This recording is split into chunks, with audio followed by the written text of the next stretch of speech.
യേശുവേ നന്ദി, യേശുവേ സ്തുതി. എൻ്റെ പേര് അനു എസ് ജോളി. ഞാൻ ഇടുക്കി ജില്ലയിലെ മുരിക്കാശ്ശേരിയിൽ നിന്നാണ് വരുന്നത്.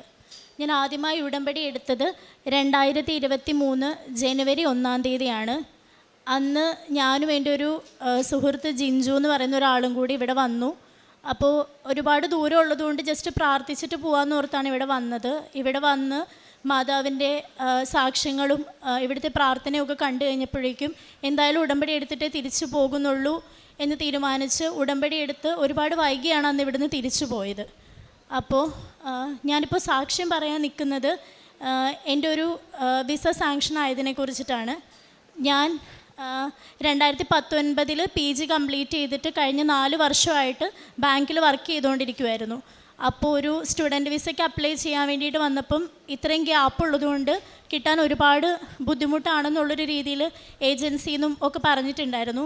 പക്ഷേ ഞാൻ നിയോഗത്തിൽ പ്രാർത്ഥിച്ച് ഞാൻ ഉടമ്പടിയിൽ വെച്ചു. എനിക്ക് സ്റ്റുഡൻറ്റ് വിസയിലേക്ക് ഷെങ്കൻ വിസയ്ക്ക് അപ്ലൈ ചെയ്യാൻ പോവാണ്. ഞാൻ സ്ലോവാക്യ എന്ന് പറഞ്ഞിട്ടൊരു കൺട്രിയിലേക്കാണ് അപ്ലൈ ചെയ്തത്. അപ്പോൾ അത് അപ്ലൈ ചെയ്തിട്ട് ഏകദേശം ഒരു വർഷത്തോളം പ്രോസസ്സിങ്ങും കാര്യങ്ങളുമൊക്കെ ആയിട്ട് ഡിലേ ആയിട്ടുണ്ടായിരുന്നു. പിന്നെ എനിക്ക് സ്ലോട്ട് കിട്ടാൻ ഭയങ്കര പാടായിരുന്നു. ജൂലൈയിൽ സ്ലോട്ട് കിട്ടും എന്നൊക്കെ പറഞ്ഞിട്ട് ഒക്ടോബർ 3-ാം തീയതി ആയപ്പോഴേക്കാണ് എനിക്ക് സ്ലോട്ട് കിട്ടിയത്. അപ്പോൾ ജൂലൈ തൊട്ട് ഒക്ടോബറിൽ സ്ലോട്ട് കിട്ടിയില്ലെങ്കിൽ പിന്നെ ഇപ്രാവശ്യം പോകാൻ പറ്റത്തില്ല എന്നൊരു സിറ്റുവേഷൻ വന്നു. അപ്പോൾ ഞാൻ മാതാവിൻ്റെ ഉടമ്പടിയിൽ ഭയങ്കര മുട്ടിപ്പായിട്ട് പ്രാർത്ഥിച്ച് ഒക്ടോബർ 3-ാം തീയതി എനിക്ക് സ്ലോട്ട് കിട്ടി. ഇൻ്റർവ്യൂ അറ്റൻഡ് ചെയ്തിട്ടും 30 ദിവസത്തെ ടൈം ഗ്യാപ്പാണ് അവർ പറഞ്ഞത്. 25 ദിവസം ആയപ്പോഴേക്കും കൂട്ടത്തിലുള്ള എല്ലാവർക്കും വിസ വരികയും എല്ലാവർക്കും നോട്ടിഫിക്കേഷൻ കിട്ടുകയൊക്കെ ചെയ്തെങ്കിലും എനിക്ക് മാത്രം വന്നിട്ടുണ്ടായിരുന്നില്ല. 25-ാം തീയതി 26-ാം തീയതി ഒക്കെ ആയപ്പോഴേക്കും എനിക്ക് ഭയങ്കരമായിട്ട് പേടിയാവാൻ തുടങ്ങി. കാരണം ജോലിയുടെ കാര്യത്തിലാണെങ്കിലും ഞാൻ റിസൈൻ ചെയ്തിട്ടുണ്ടായിരുന്നു. പിന്നെ മുന്നോട്ട് എന്താണെന്ന് എനിക്ക് അറിയില്ലായിരുന്നു. ഈ 5 ദിവസത്തിനുള്ളിൽ വിസ കിട്ടിയില്ലെങ്കിൽ എനിക്ക് പോകാൻ പറ്റത്തില്ലാത്തൊരു അവസ്ഥ വന്നു. അപ്പോൾ 25-ാമത്തെ ദിവസം തൊട്ട് 30-ാമത്തെ ദിവസം 4:30 ആകുമ്പോഴേക്കും എംബസി അടയ്ക്കും. കറക്റ്റ് ഉച്ചയ്ക്ക് 2:10 ആയപ്പോഴേക്കും എനിക്ക് വിസ സാങ്ഷനായെന്ന് പറഞ്ഞിട്ട് മെയിൽ വന്നു. പിന്നെ എംബസിയിൽ പോയപ്പോഴാണെങ്കിലും ഞാൻ മാതാവിൻ്റെ ഉപ്പ് എംബസിയുടെ പുറത്ത് ആരും ചവിടാത്ത സ്ഥലത്ത് ഇട്ടിട്ടുണ്ടായിരുന്നു. ഉടമ്പടി കാശ് രൂപ എൻ്റെ കൂടെ ഉണ്ടായിരുന്നു. അപ്പോൾ എനിക്ക് ഈ വിസ സാങ്ഷനാക്കി തന്ന മാതാവിന് 1000 നന്ദി. പിന്നെ ആത്മീയ ജീവിതത്തിലൊക്കെ ആണെങ്കിലും കുറച്ചൊക്കെ പുറകോട്ട് പോയ സിറ്റുവേഷനൊക്കെ ഉണ്ടായിട്ടുണ്ട്. പക്ഷേ ഇപ്പോൾ മാതാവിൻ്റെ ഉടമ്പടിയിൽ മുൻപിൽ നിൽക്കുകയും എല്ലാ ആത്മീയ കാര്യങ്ങളിലും കൂടുതൽ മുൻപോട്ട് പോകാനായിട്ടുള്ള ശക്തി മാതാവ് എനിക്ക് തരികയും ചെയ്തു. കൃപാസന മാതാവിനും ഒരുപാട് നന്ദി പറയുന്നു. പിന്നെ പ്രേക്ഷിത പ്രവർത്തനങ്ങൾ എന്ന് പറയാൻ ഇവിടുന്ന് കിട്ടുന്ന പത്രം നമ്മുടെ അവിടെ പെയിൻ ആൻഡ് പാലിയേറ്റീവ് കെയർ ഉണ്ട്, അവിടെയൊക്കെ കൊണ്ടു കൊടുക്കുകയും അവിടെ രോഗികളെ സന്ദർശിക്കുകയും ഒക്കെ ചെയ്തിട്ടുണ്ട്. അപ്പോൾ ഇവിടുന്ന് കിട്ടുന്ന പത്രം നമ്മുടെ സാക്ഷ്യങ്ങളൊക്കെ പറഞ്ഞ് വിതരണം ചെയ്യാറുണ്ടായിരുന്നു. അങ്ങനെ ഒരുപാട് കാര്യങ്ങളിൽ ഇപ്പം ഇതിനൊരുപാട് തടസ്സം ഉണ്ടായിട്ടുണ്ടായിരുന്നു. എൻ്റെ ഈ ഒരു പ്രോസസ്സിങ്ങിൻ്റെ സമയത്ത് എൻ്റെ ഏജ് ആണെങ്കിലും എല്ലാ കാര്യങ്ങളും കൊണ്ട് എനിക്ക് ഭയങ്കര ബുദ്ധിമുട്ടായിരുന്നു. അപ്പോൾ ഓരോ സമയത്തും വീട്ടിലുള്ളവരുടെ ഒരു സപ്പോർട്ടും, കാരണം ഇത്രയും കഴിഞ്ഞിട്ട് അപ്ലൈ ചെയ്തതിൻ്റെ ഒരുപാട് ബുദ്ധിമുട്ട് എനിക്കുണ്ടായിരുന്നു. അപ്പോൾ എല്ലാ കാര്യങ്ങൾ കൊണ്ടും മാതാവ് എനിക്ക് എല്ലാം നന്നായി നടത്തി തന്നു. ആ ഒരു അവസാനത്തെ 5 ദിവസമാണ് ഞാൻ ശരിക്കും മാതാവിൻ്റെ കൂടെ ഉണ്ടെന്നുള്ളൊരു കാര്യം മനസ്സിലാക്കിയത്. കാരണം 30-ാമത്തെ ദിവസം 4:30 എംബസി അടയ്ക്കുകയും 2:10 എനിക്ക് കറക്റ്റ് മെയിൽ വന്നു. അന്ന് എനിക്ക് ആ മെയിൽ കിട്ടിയില്ലായിരുന്നു, എനിക്ക് പോകാൻ പറ്റത്തില്ലായിരുന്നു. അപ്പോൾ ഇവിടെ നിന്നിട്ട് എല്ലാ അനുഗ്രഹങ്ങൾക്കും മാതാവിനും ഈശോയ്ക്കും കൃപാസന മാതാവിന് 1000 നന്ദി പറയുന്നു. ഞാൻ വേദപാഠം പഠിപ്പിച്ചുകൊണ്ടിരുന്ന ഒരു വ്യക്തിയാണ്. അപ്പോൾ ഈ കൊറോണയുടെ സമയത്തൊക്കെ ആത്മീയമായിട്ട് കുറച്ച് പുറകോട്ട് പോയിട്ടുണ്ടായിരുന്നു. അതിനുശേഷം ഉടമ്പടി എടുത്തതിന് ശേഷമാണ് എനിക്ക് ആത്മീയ കാര്യങ്ങളിൽ കൂടുതൽ മുൻപോട്ട് നിൽക്കുവാനും, അങ്ങനെ പേഴ്സണലായിട്ട് എനിക്ക് കുറേ ഇഷ്യൂസ് ഉണ്ടായിരുന്നു. പ്രാർത്ഥിക്കുമ്പോൾ എനിക്ക് കറക്റ്റായിട്ട് പ്രാർത്ഥിക്കാൻ പറ്റുന്നില്ല. എനിക്ക് 5:30 എഴുന്നേൽക്കാം. ആദ്യത്തെ ഉടമ്പടി കഴിഞ്ഞ് 2ാമത്തെ ഉടമ്പടി പുതുക്കി കഴിഞ്ഞപ്പോൾ എനിക്ക് 5:30 എഴുന്നേൽക്കാൻ പറ്റുന്നില്ല. അങ്ങനെ കുറേ പ്രശ്നങ്ങളുണ്ടായിരുന്നു. എനിക്ക് ഉറക്കം വരിക, പിന്നെ ആത്മീയ കാര്യങ്ങളിൽ കറക്റ്റായിട്ട് പോവാതിരിക്കുക, പള്ളിയിൽ പോക്ക് മുടക്കുക, കുമ്പസാരം മുടക്കുക, അങ്ങനെ ഒരുപാട് പ്രശ്നങ്ങളുണ്ടായിരുന്നു. പിന്നെ 3ാമത് ഉടമ്പടി പുതുക്കി കഴിഞ്ഞപ്പോഴാണ് ഉടമ്പടിയിൽ കൂടുതൽ മുന്നിട്ട് നിൽക്കാനുള്ളൊരു ശക്തി മാതാവ് എനിക്ക് തന്നത്. കൃപാസന മാതാവിനും എല്ലാവർക്കും 1000 നന്ദി പറയുന്നു. ജോഷുവയുടെ പുസ്തകം 1:6 ഒരിക്കലും നിന്നെ കൈവിടുകയില്ല, ശക്തനും ധീരനുമായിരിക്കുക എന്ന് തിരുവചനങ്ങൾ അരുളി ചെയ്യുന്നുണ്ട്.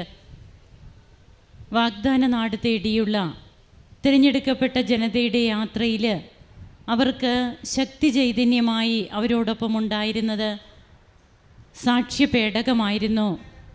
അവർ കൂടെ കൊണ്ടു നടന്നിരുന്ന ദൈവത്തിൻ്റെ ചൈതന്യമായിരുന്നു. ആ സാക്ഷ്യപേടകവും വഹിച്ചുകൊണ്ടാണ് ജനം പലതരത്തിലുള്ള പ്രതിസന്ധികൾ തരണം ചെയ്യുന്നത്.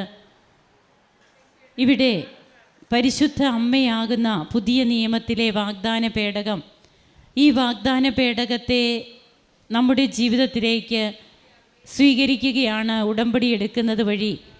എങ്ങനെയാണ് തങ്ങൾ ഇത്രയും നാളും ചെയ്തുകൊണ്ടിരുന്ന ഒരു ജീവിത രീതിയിൽ നിന്നൊക്കെ മാറിയിട്ട് ഉടമ്പടിയിലൂടെ തങ്ങൾക്ക് കൂടുതലായി ദൈവസ്നേഹത്തിൽ വളരുവാനും അതുപോലെ അമ്മയോട് ചേർന്ന് നിന്നുകൊണ്ട് ഈശോയിലേക്ക് അടുക്കുവാനുമൊക്കെ ഓരോ മക്കൾക്കും കഴിയുന്നത് തൻ്റെ ആത്മീയ ജീവിതമൊക്കെ തനിക്കിന്ന് എത്രമാത്രം ബലം തരുന്നു, അത് ഉടമ്പടിയിലൂടെ മാത്രം ലഭിച്ചതാണെന്ന് അനു ഇവിടെ പങ്കുവെക്കുകയാണ്.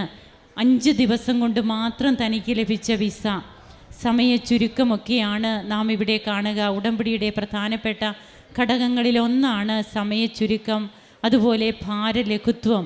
നാം എടുത്താൽ പൊങ്ങാത്ത ചുമടുമായിട്ടായിരിക്കാം കൃപാസനത്തിലേക്ക് വരിക. നമ്മുടെ ജീവിതം തന്നെ അങ്ങനെയായിരിക്കാം. എന്നാൽ ഇപ്പോൾ എങ്ങനെയാണ് ഈ അനുഭവ സാക്ഷ്യങ്ങളൊക്കെ പങ്കുവെക്കുമ്പോൾ എങ്ങനെയാണ് ഓരോ മക്കൾക്കും തങ്ങളുടെ ജീവിതത്തിൽ തങ്ങൾക്ക് ഒരിക്കലും കടന്നു പോകാൻ പറ്റാത്ത സാഹചര്യങ്ങളിലൂടെ അവരെ കടത്തിവിടുന്നത്, അത് it is not by merit but by grace. നമ്മുടെ യോഗ്യതയല്ല, കർത്താവിൻ്റെ കൃപ കൊണ്ടാണ് നമുക്കത് കഴിയുന്നത് എന്നുള്ളത്. അതുകൊണ്ട് തന്നെയാണ് ഇവിടെ വന്ന് സാക്ഷ്യം പറഞ്ഞിട്ട് ഓരോ മക്കളും പോകുന്നത്. ഇതൊക്കെ ഇതിനു മുമ്പും പലപ്പോഴും ഈ മകൾ ശ്രമിച്ച കാര്യങ്ങളാണ്. അവിടെ തൻ്റെ ഗ്യാപ്പുണ്ട്. താൻ പഠിച്ചു കഴിഞ്ഞതിന് ശേഷം പിന്നീട് താനൊരു സ്റ്റഡിക്ക് പോയിട്ടില്ല. അതുപോലെ തന്നെ തൻ്റെ ഏജ് അതും ഒരു പ്രോബ്ലമായിട്ട് വരും, വിദേശത്തേക്ക് ഒരു വിസ കിട്ടാനായിട്ട്. എന്നാൽ ഉടമ്പടി എടുത്തതിന് ശേഷമാണ് ആ തടസ്സങ്ങളൊക്കെ മാറുകയാണ്. ഈ മകൾക്ക് തന്നെ തോന്നുകയാണ് ഏജൻസിയെ സമീപിച്ച് കഴിയുമ്പോൾ തനിക്കും വിസയ്ക്ക് വെക്കണം, തനിക്കും ഇതൊക്കെ ലഭിക്കുമെന്ന്. അങ്ങനെ ഇന്ന് ഇവിടെ വന്ന് ദൈവത്തെ മഹത്വപ്പെടുത്തി മകൾ സാക്ഷ്യം പറയുമ്പോൾ നമുക്കും കരങ്ങളടിച്ച് ദൈവത്തെ ആരാധിക്കാം, മഹത്വപ്പെടുത്താം. പൂർവ്വദൈവാനുഭവങ്ങൾ ഇനി നിങ്ങൾക്കും സ്വന്തം. ഈ യൂട്യൂബ് ചാനൽ ഇതുവരെ സബ്സ്ക്രൈബ് ചെയ്തിട്ടില്ലെങ്കിൽ ഇപ്പോൾ തന്നെ സബ്സ്ക്രൈബ് ചെയ്യുക. ഈ വീഡിയോ ഇപ്പോൾ തന്നെ നിങ്ങളുടെ സുഹൃത്തുക്കൾക്ക് ഷെയർ ചെയ്തുകൊണ്ട് കർത്താവിൻ്റെ പ്രേക്ഷിതരാകുക.